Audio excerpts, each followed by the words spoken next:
ভাই আমি অনেক বড় একটা বিপদে পড়ে গেছি ভাই। কেন, কি হয়েছে? ভাই আমি জানি না আমি এখন কি করবো, আমি বুঝতেছি না, আমি কিচ্ছু বুঝতেছি না ভাই। আচ্ছা সমস্যা নাই, তুমি চলে আসো। ভাই এখন আমি কি করবো? কিভাবে হারাইলো? আমি জাস্ট ক্যামেরার ব্যাগটা আমার পাশের সিটে রেখে আমি কখন ঘুমাই গেছি আমি নিজেও জানি না ভাই। যখন চোখটা খুললাম ক্যামেরাটা নাই ভাই। তো এখন কি করবা? দেখো আর একটা ক্যামেরা কিনতে পারো কিনা।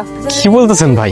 আমি মিডল ক্লাস ফ্যামিলির ছেলে, আমি এই টাকাগুলো যে কিভাবে ম্যানেজ করছি, কিভাবে যে ক্যামেরাটা কিনছি শুধু আমি জানি ভাই। ভাই আমি এখন কি করবো বলো? ক্যামেরা ছাড়া তো আমি তোমার কাজ দিতে পারবো না। ভাই আমার কাজ লাগবে না, আমার টাকাও লাগবে না, আমি তো শুধু শহরে আসছি ফটোগ্রাফিটা শেখার জন্য। আপনি শুধু আমার ফটোগ্রাফিটা শেখান। আমি ক্যামেরা ছাড়া তোমার কেমনে ফটোগ্রাফি শিখামো? আর আমার কি কোনো কাম কাজ নাই? রাস্তাঘাটে যারে বা মোড়ে ধরে ধরে ফটোগ্রাফি শিখামো? ভাই আপনি জানেন না আমি কত কিছু পার করে শহরে আসছি, আমার মা বাবার সাথে ঝগড়া করে তারপর আসছি ভাই। টাকাগুলো যে কেমনে ম্যানেজ করছি আমি শুধুমাত্র আপনার উপর ট্রাস্ট করে আসছি ভাই। আমার ট্রাস্টটা এভাবে ভেঙে দিয়েন না। আরে ভাই রাখো তো তোমার ট্রাস্ট, এইসব আজারে প্যাশন দিয়ে না কিচ্ছু হয় না। মাঠে নামতে হইলে টাকা নিয়ে নামতে হয়। ভাই আরে যা তোরে ভাই, আমার টাইম ওয়েস্ট করিস না, যা।